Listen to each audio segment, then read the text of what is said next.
S'il vous plaît, est-ce que vous avez fini? Non, pas encore. Parce que d'ici peu là, on va venir nous mettre la pression qu'on doit organiser la cérémonie de clôture. Donc je voudrais savoir, est-ce que je peux commencer avec ça? L'évaluation. Ah oui. Oui. Mais, On va faire ça avec moi.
Madame de l'administration, mesdames et messieurs les chefs de division, mesdames et messieurs, messieurs les chefs de division de l'administration, un moment de joie pour avoir pris part à ces assises hautes en couleur et riches en enseignement. Nous profitons de cette occasion pour présenter nos sincères remerciements au gouvernement de la République au travers le ministère d'État en charge de la fonction publique. Nous remercions également la Banque mondiale grâce à l'appui duquel les présentes assises ont été réalisées. Nos remerciements vont également au projet de réforme et de rajeunissement de l'administration publique, PRAP en sigle. Il est ici l'occasion pour nous de faire un plaidoyer en faveur de l'application de l'édit provincial sur l'édit participatif. Nous solliciterons à l'autorité de s'impliquer afin de faire en sorte que le budget participatif soit une réalité à travers les entités territoriales décentralisées de la province de l'Équateur, pour la simple raison que celui-ci est un instrument de promotion du développement à la base. Aujourd'hui, nous allons assister à la clôture des assises qui nous ont pris 8 jours durant. Et nous avons été entretenus sur des notions riches techniquement sur la décentralisation, la gouvernance locale et le budget participatif. En ce qui nous concerne participants, nous nous engageons à faire en sorte que dans nos milieux professionnels respectifs, que nous puissions observer nous-mêmes et faire observer les principes de la bonne gouvernance. Excellence, Monsieur le gouverneur de province ici représenté, Excellence, Monsieur le ministre provincial de la fonction publique, Monsieur le coordonnateur chef de mission, distingués membres de l'équipe de facilitation, chers participants, nous ne pouvons clore notre propos sans toutefois présenter nos sincères remerciements à notre formateur Achille Noupo, à qui nous saluons la disponibilité et toutes les techniques utilisées pour permettre la réussite des présentes assises. Que vive la République démocratique du Congo, que vive la province de l'Équateur, que vive la coopération Banque mondiale, RDC, que vive le projet de réforme et de rajeunissement de l'administration publique. Je vous remercie.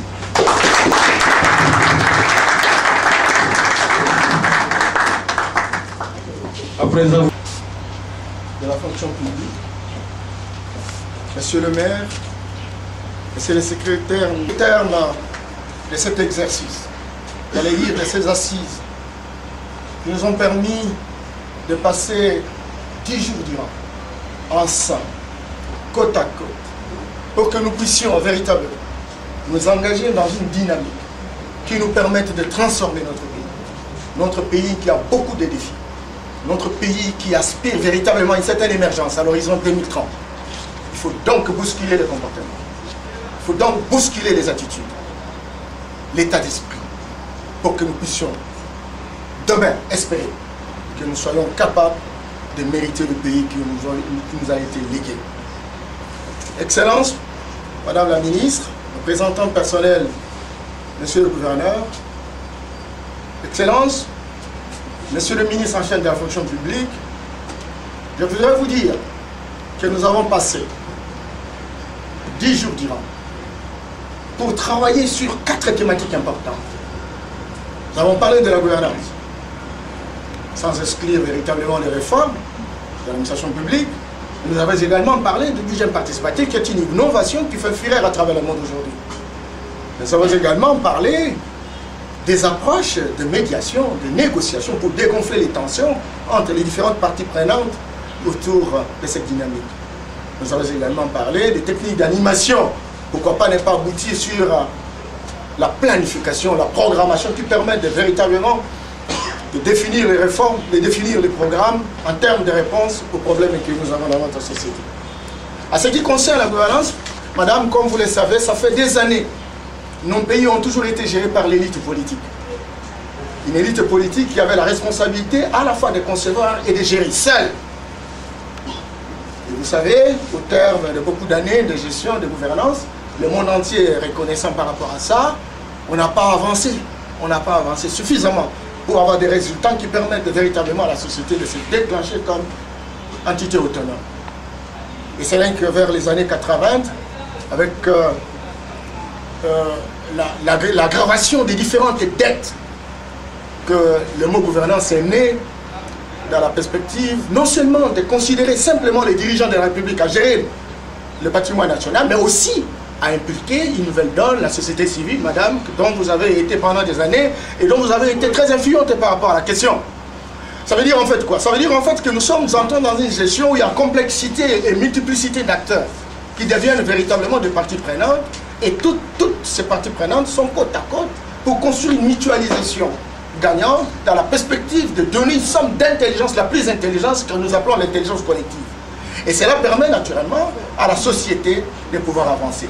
Et c'est ça le but qui a été autour de la thématique gouvernance, pour permettre à ce que nous soyons tous des parties prenantes. Il n'y a plus personne qui va dire c'est moi le chef, tel ne peut rien faire. Parce que nous sommes tous des copropriétaires de la République.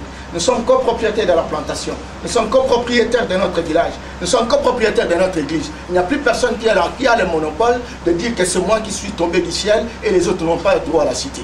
Et donc, il n'y a que la gouvernance. Ces enseignements qui peuvent nous aider véritablement à décoloniser nos manières de faire les choses pour qu'ensemble nous puissions avancer.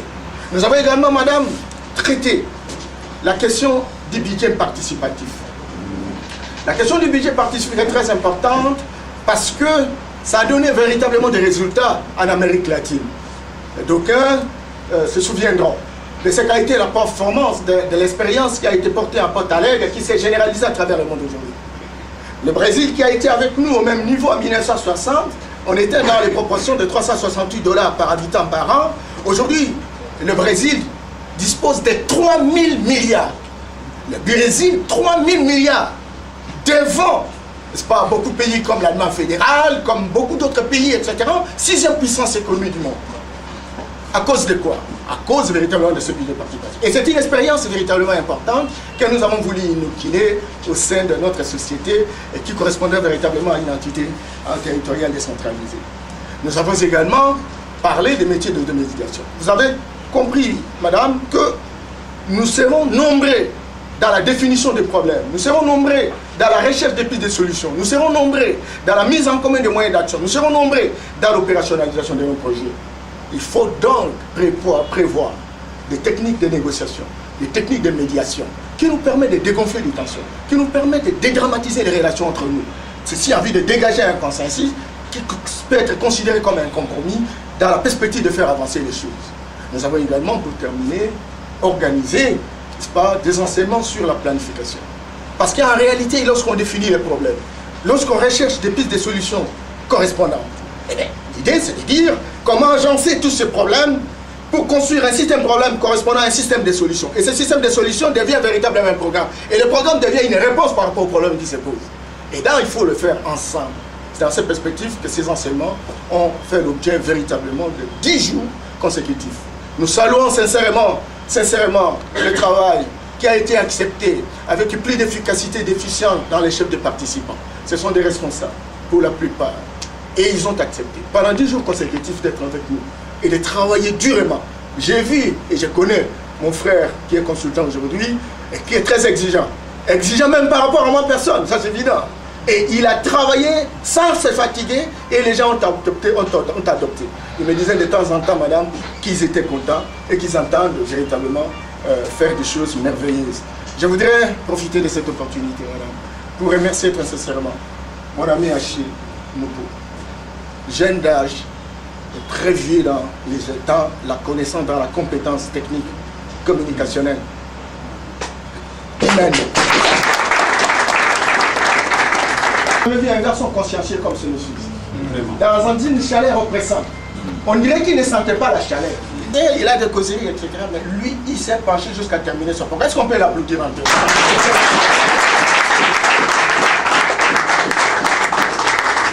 Je vous rassure, Achille, je vous rassure, pendant les temps que nous devons aider nos provinces à pouvoir sortir véritablement de leur situation, on vous utilisera.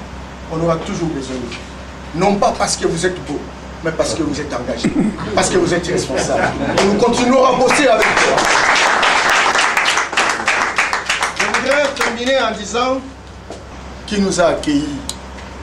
Je connais le ministre de la fonction publique qui a un certain nombre de critères, d'exigences. Tout le temps, il est toujours à temps et tout le temps, il nous trouve toujours en retard. Applaudissez un peu pour le ministre. Moi, j'ai dit, attends, voilà, ça commence à venir. Cependant, nous vous remercions pour le soutien. Nous vous remercions pour l'accompagnement. Et nous pensons, madame, que la nouvelle génération qui est en train de gérer nos entités, les provinces, les villes, les communes, les secteurs, les chefferies, sont des personnes qui connaissent aujourd'hui des mouvements, un autre paysage politique international. Je pense que à l'horizon 2030, nous avons besoin, chacun à ce qui le concerne, par rapport à ce qu'il a travaillé, par rapport à ce qu'il a obtenu en termes d'expérience, apporter pour qu'on mutualise cette somme d'intelligence de manière à donner véritablement des résultats.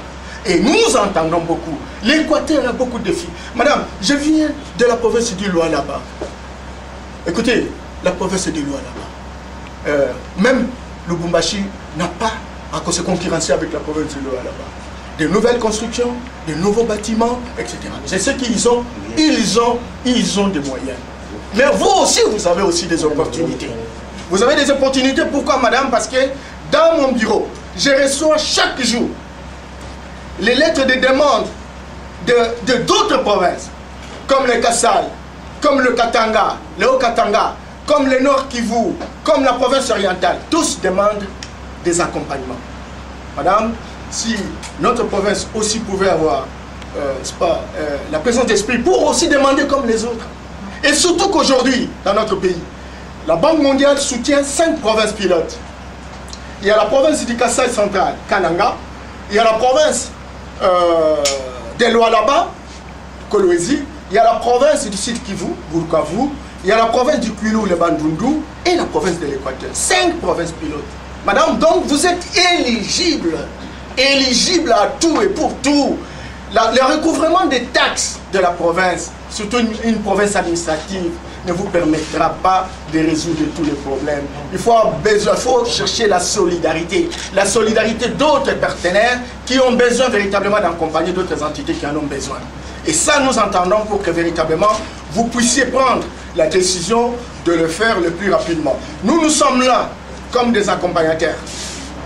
Une fois, j'avais même demandé à un moment donné, parce qu'en fait, j'ai passé toute ma jeunesse, mon père a terminé au groupe scolaire de Mbandaka. Je me sens comme j'étais ici. Moi, je dis, mais ces opportunités ne peuvent pas véritablement être confiées seulement à d'autres personnes, pourquoi pas notre province de l'Équateur. Et donc, vous avez vraiment l'occasion d'écrire même une lettre pour dire, parce que nous voulons faire une programmation, et beaucoup de professionnels ont suivi naturellement cet enseignement. On peut écrire au projet pour qu'on vous accompagne, produire un programme professionnel, lequel programme constituera votre agenda stratégique et vous pouvez négocier. Et nous sommes disposés à vous accompagner dans la négociation véritablement de tous ces programmes. Parce que si ce n'y a pas de programme additionnel, on aura difficile à résoudre des problèmes ici.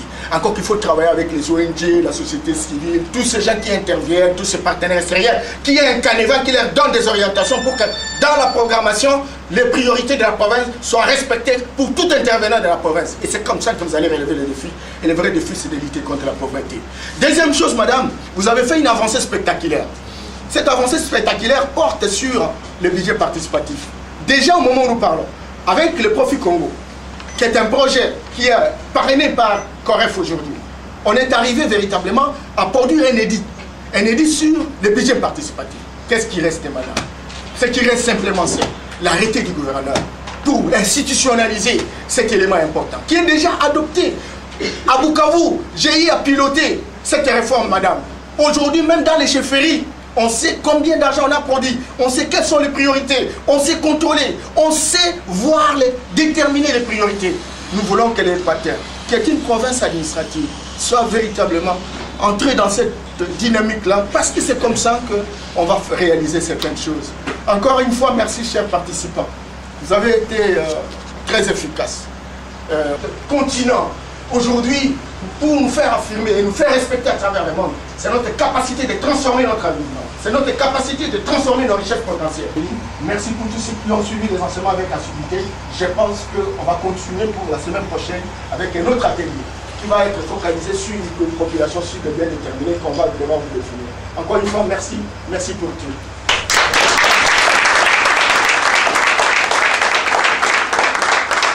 En charge de la fonction publique, chers collègues, Monsieur le maire de la ville, Messieurs les délégués nationaux, Messieurs le secrétaire provincial de l'administration publique, Madame la DG de 6 maisons, Mesdames et Messieurs les chefs des divisions provinciales de l'administration publique, Mesdames et Messieurs de la société civile, chers participants, Mesdames et Messieurs, à vos titres et qualités respectifs.